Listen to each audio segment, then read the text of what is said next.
5 anak berlari ketakutan mencoba melarikan diri dari tempat penitipan anak yang bernama Pusat Kesejahteraan Harapan. Saat mereka sadar seorang teman mereka yang mereka panggil dengan nomor 13 jatuh, seorang anak dengan nomor 11 berniat menyelamatkan. Tapi seorang temannya dengan nomor 7 menahan dan meminta mereka terus kabur saja karena takut ketahuan kepala penjaga yang mereka panggil sebagai anjing gila. Anak nomor 11 nekat tetap mau menyelamatkan anak nomor 13 karena sudah menganggap anak itu adiknya. Saat siulan anjing gila terdengar, anak nomor 7 dan 24 segera berlari. Anak nomor 11 meminta anak nomor 12 ikut lari mengikuti dua anak yang lain. Anak nomor 11 turun untuk menyelamatkan anak nomor 13 yang bernama Yunjai.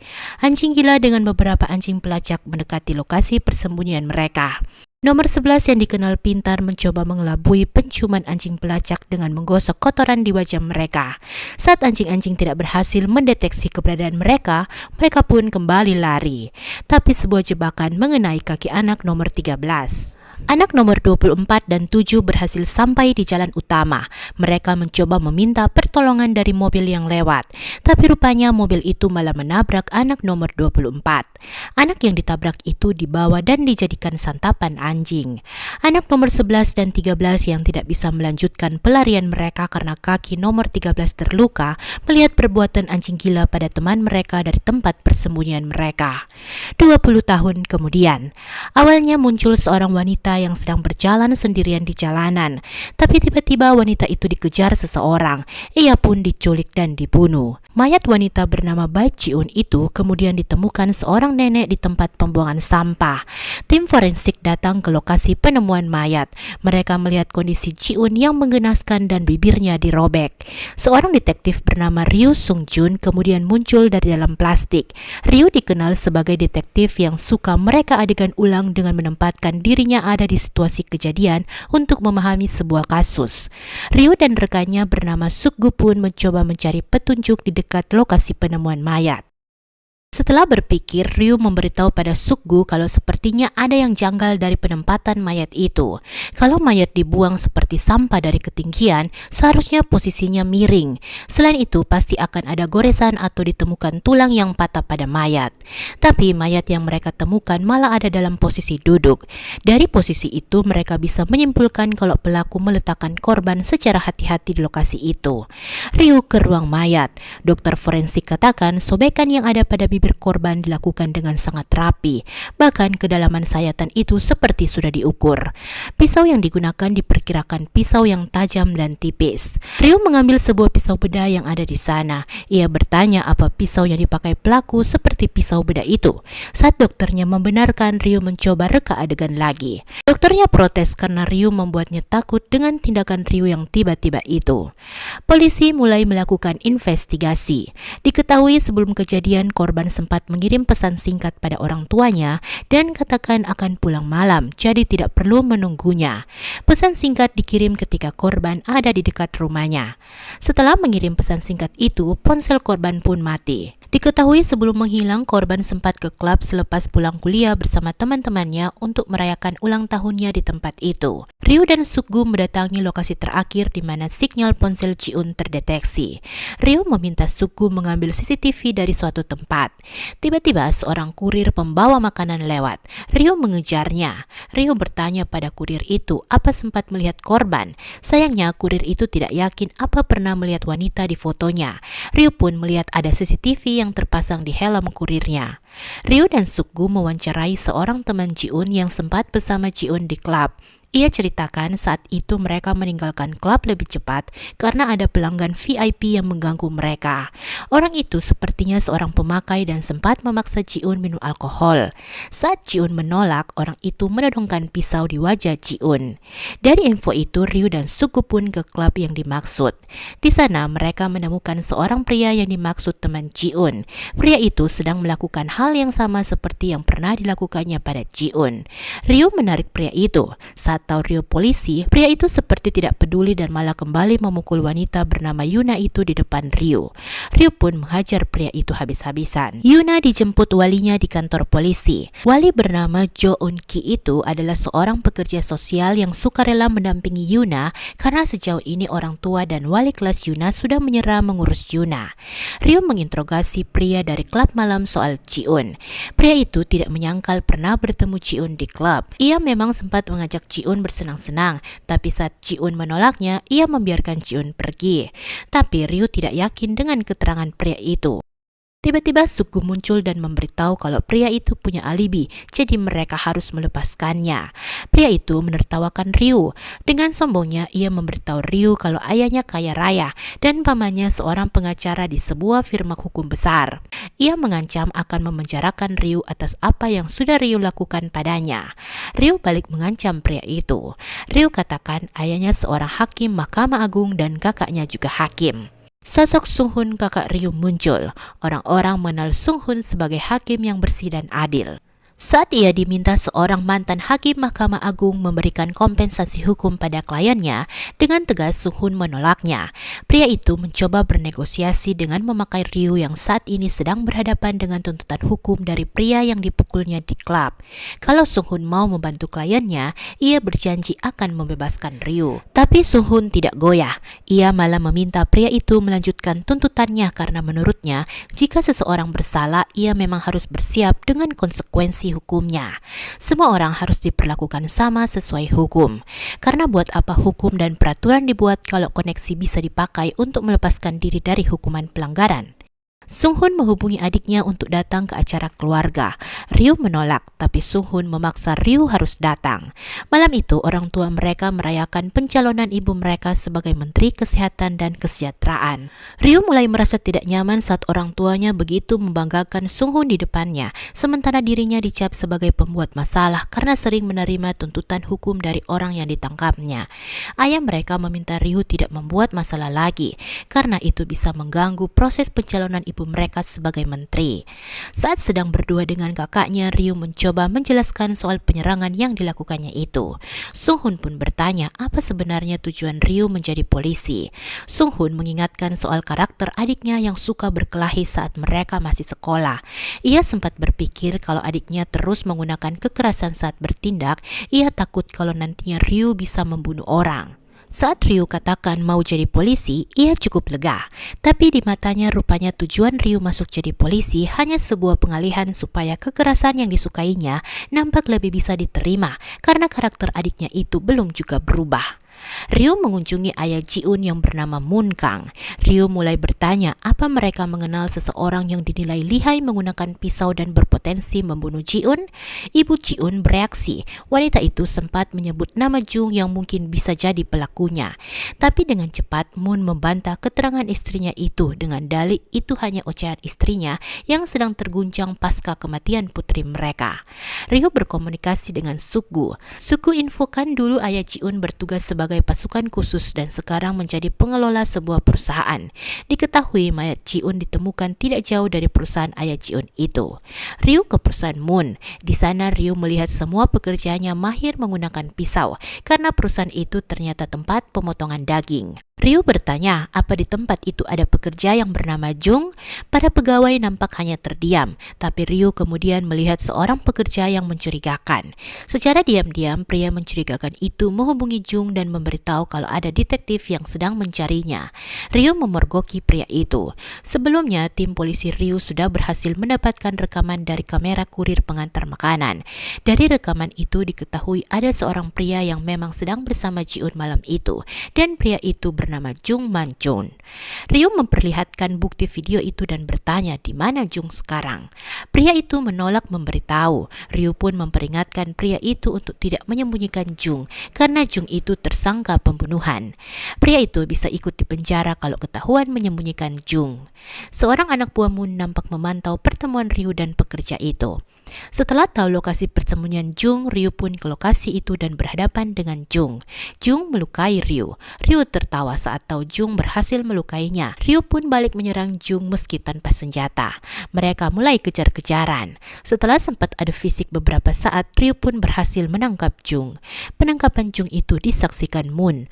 Jung mulai diinterogasi Ryu, tapi Jung terus menolak mengaku telah membunuh Ji-un. Sung-hun membaca berkas hukum Jung. Bawahannya masuk dan memberikan surat permintaan sidang juri dari Jung untuk memutuskan apa ia bersalah atau tidak.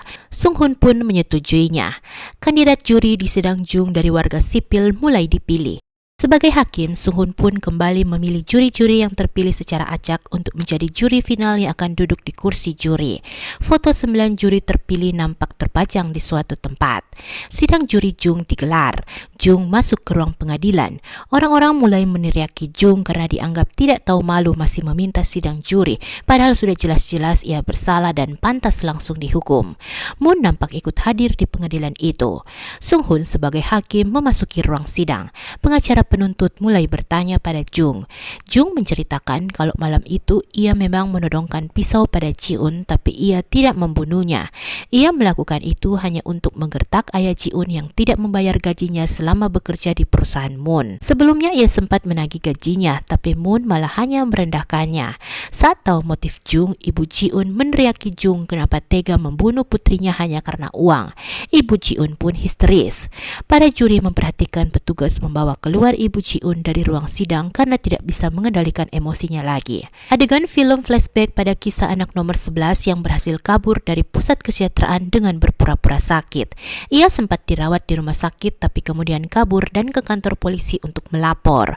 Anak yang berhasil kabur itu menceritakan pada seorang polisi bernama Yum soal pusat kesejahteraan yang berkedok sebagai panti asuhan, tapi sebenarnya itu menjadi tempat penyiksaan anak-anak. Di tempat itu mereka dipaksa bekerja dan diperlakukan tidak wajar. Setelah melapor, anak nomor 11 diantar Yum ke suatu tempat. Awalnya nomor 11 berpikir ia telah memiliki harapan untuk diselamatkan dan bisa menyelamatkan anak-anak lain di pusat kesejahteraan. Tapi rupanya Yum adalah salah satu oknum yang menjadi pengelola pusat kesejahteraan. Nomor 11 kembali dibawa masuk. Saat tahu ia dipermainkan, nomor 11 mengancam akan membunuh para oknum. Kembali ke persidangan Jung. Jung ceritakan malam itu ia memang sengaja merusak CCTV karena sudah berniat menyerang Ji-un. Tapi saat sedang menyerang, Ji-un berhasil kabur dengan bantuan seseorang yang ada di lokasi kejadian. Dan orang itu adalah Ryu. Ryu pun diminta tampil sebagai saksi. Ryu heran kenapa ia yang dituduh sekarang. Ryu pun menjelaskan saat akan menangkap Jung, Jung ada niat melarikan diri dengan menyelundup ke kapal. Jung juga menodongkan pisau padanya saat ditemui. Kalau memang Jung tidak bersalah, kenapa Jung harus melakukan hal itu? Ryu pun menghadirkan bukti rekaman kamera kurir yang menangkap adegan saat Jung bersama Ji-un malam itu. Bukti video itu dan noda darah yang ada di pisau pelaku sudah menjadi dua bukti kuat untuk menetapkan Jung sebagai tersangka. Menurut Ryu, Jung itu seorang pembunuh yang punya ciri khas. Ryu kembali menunjukkan bukti foto seorang wanita yang pernah tinggal dengan Jung dan menjadi korban Jung. Hanya saja wanita itu tidak dibunuhnya. Terlihat di mulut wanita itu ada bekas robekan dari Jung yang sama persis ada pada korban. Dan itu menjadi ciri khas Jung saat melakukan aksinya. Sidang rehat sejenak untuk memberi waktu bagi para juri untuk memutuskan. Saat itu Ryu menemui Jung. Ryu bertanya, apa ini rencana Jung meminta sidang juri supaya bisa menyeret namanya juga? Jung pun meminta Ryu berhati-hati. Sidang kembali dilanjutkan. Keputusan juri diberikan pada hakim. Hakim membacakan hasil keputusan juri yang lebih banyak memutuskan kalau Jung bersalah. Jung dijatuhi hukuman penjara seumur hidup. Jung mengamuk saat mendengar vonisnya. Ia mengambil pena pengacara dan melukai pengacaranya itu. Ia pun maju dan mencoba menyerang Sung-hun sebagai hakim. Sung-hun terus membacakan hasil putusan hukum pada Jung. Jung mendekati Sung-hun. Ryu pun menahan Jung saat Jung hampir melukai kakaknya. Jung diborgol. Sebelum dibawa keluar ruang sidang, Jung berjanji akan membunuh semua juri. Jung dibawa menuju penjara. Secara diam-diam ia mengeluarkan sebuah kertas yang ada di tangannya. Setelah pengadilan Jung selesai, beberapa juri berkumpul untuk makan malam bersama di sebuah restoran milik salah satu juri bernama Charles. Jung melihat seorang pemotor mendekati mobil tahanan, dan tiba-tiba mobil yang membawa Jung itu mengalami kecelakaan. Polisinya sekarat dan Jung berhasil melarikan diri. Polisi datang ke lokasi tabrakan. Seorang polisi pengemudi memberikan keterangan kalau saat mengemudi tiba-tiba ada sebuah motor yang menabrak mobil mereka dan membuat ia kehilangan kendali. Ryu melihat rekaman CCTV. Ia mencoba menempatkan diri saat Jung akan kabur. Di dekat lokasi, Ryu menemukan sebuah spion motor yang patah. Mereka menduga itu spion dari motor yang menabrak. Setelah menganalisa, Ryu sadar kalau tujuan Jung adalah ke pengadilan. Ia kembali teringat ancaman Jung saat di ruang sidang. Ryu pun menghubungi Sung Hoon. Ryu memberitahu kalau sepertinya Jung akan berencana untuk balas dendam. Ryu meminta kakaknya jangan keluar rumah karena khawatir Jung akan menyerang Sung Hoon. Tapi tanpa sepengetahuan Ryu, rupanya Sung Hoon sudah ada di depan gedung pengadilan. Sung Hoon meminta Ryu juga berhati-hati karena sepertinya bukan hanya dia yang akan jadi targetnya, tapi juga para juri dan Ryu.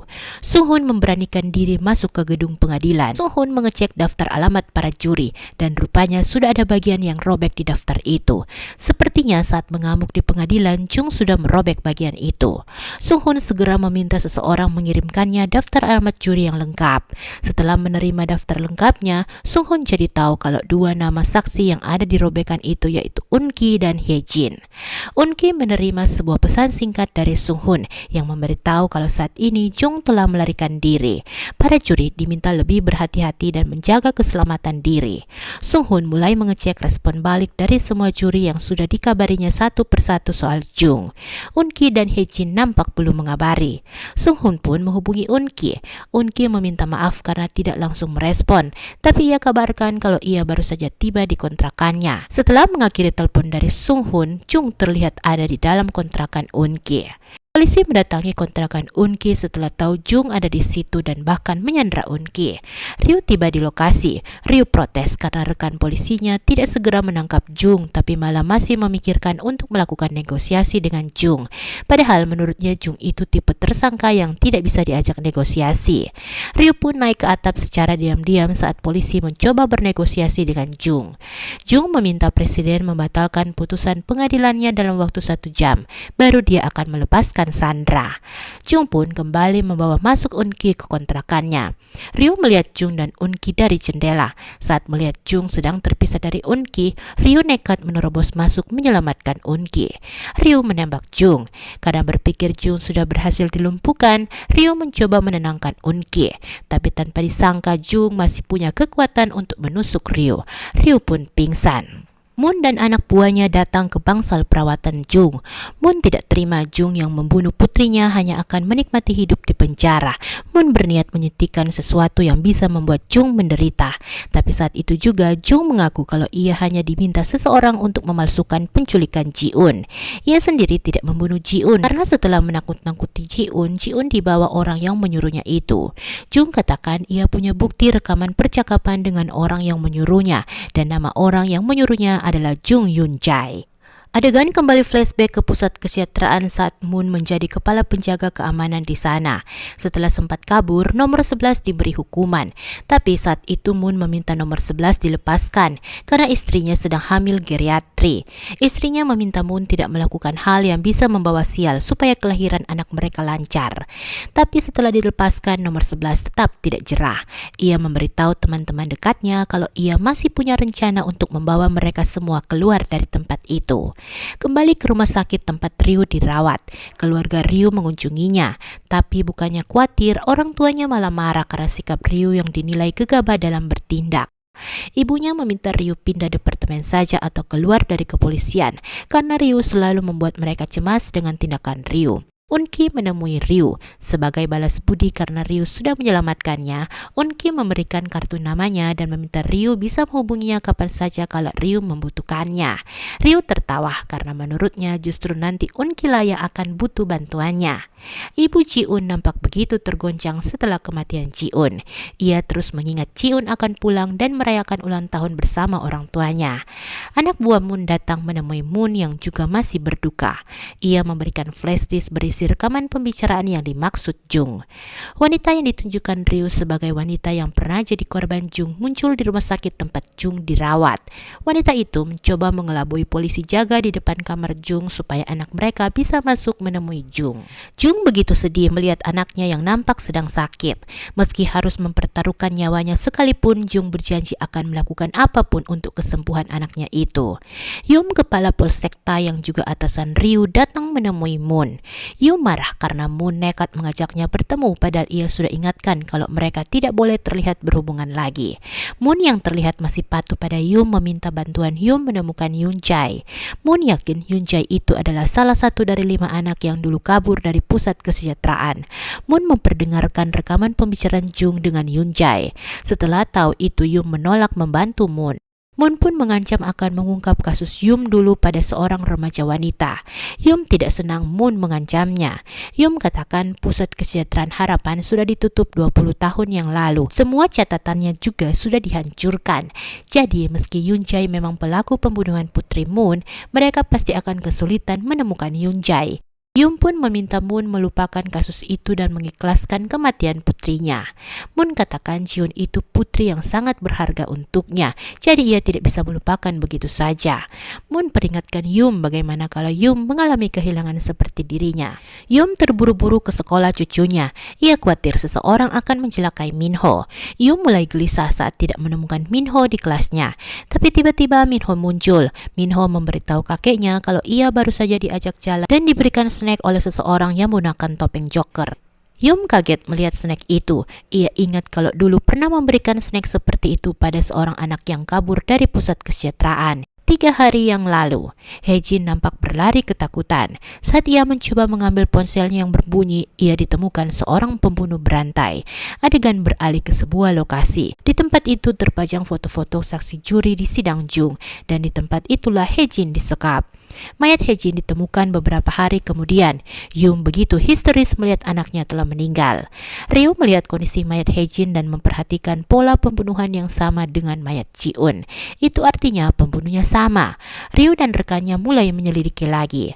Awalnya mereka berpikir Junglah yang membunuh Hejin saat dalam pelariannya. Tapi setelah diselidiki, rupanya saat kejadian pembunuhan Hejin, Jung sedang menyandra Eun-ki. Saat sedang berdiskusi, seorang polisi menduga pola pembunuhan itu adalah ulah peniru, tapi detektif Kang tidak setuju karena sayatan pada mulut mayat Hejin sama persis dengan sayatan pada mayat Ji-un. Suku pun mencoba berspekulasi. Kalau memang itu ulah peniru, berarti pelakunya adalah orang yang pernah melihat foto korban Ji-un. Mereka mencoba mencari tahu siapa saja yang pernah melihat foto detail mayat Ji-un. Ryu muncul dan menginfokan kalau selain pihak kepolisian dan badan forensik, semua juri sidang Jung juga pernah melihat foto Ji-un. Mereka pun mulai menyelidiki para juri. Juri-juri ikut dimintai keterangan mengenai keberadaan mereka saat kejadian Hejin terbunuh. Ryu kemudian menerima telepon dari Eun-ki. Saat itu Eun-ki mengabari kalau ia ingat siapa yang terakhir ada bersama Hejin. Setelah selesai makan malam bersama, Choi menawari mengantarkan beberapa juri pulang dengan taksinya. Saat di taksi Choi tersisa Eun-ki dan Hejin, tiba-tiba ada seorang pemotor yang menyalip taksi Choi. Itu memancing emosi Choi. Mereka pun sempat ketakutan mendengar kata-kata Choi yang sedang marah saat itu. Choi kemudian bertanya siapa yang akan diantaranya duluan. Hejin yang merasa Choi terus mengawasi Eun-ki dari kaca spion meminta Choi mengantar Eun-ki duluan. Eun-ki memberitahu Ryu kalau Choi lah orang yang terakhir bersama Hejin. Dari informasi Eun-ki, Ryu mendatangi Choi dan memeriksa bagasi taksi Choi. Di sana Ryu menemukan sebuah jas hujan. Sayangnya kamera di taksi Choi hilang karena menurut Choi kamera itu dicuri orang, jadi mereka tidak bisa mendeteksi keberadaan Choi saat itu.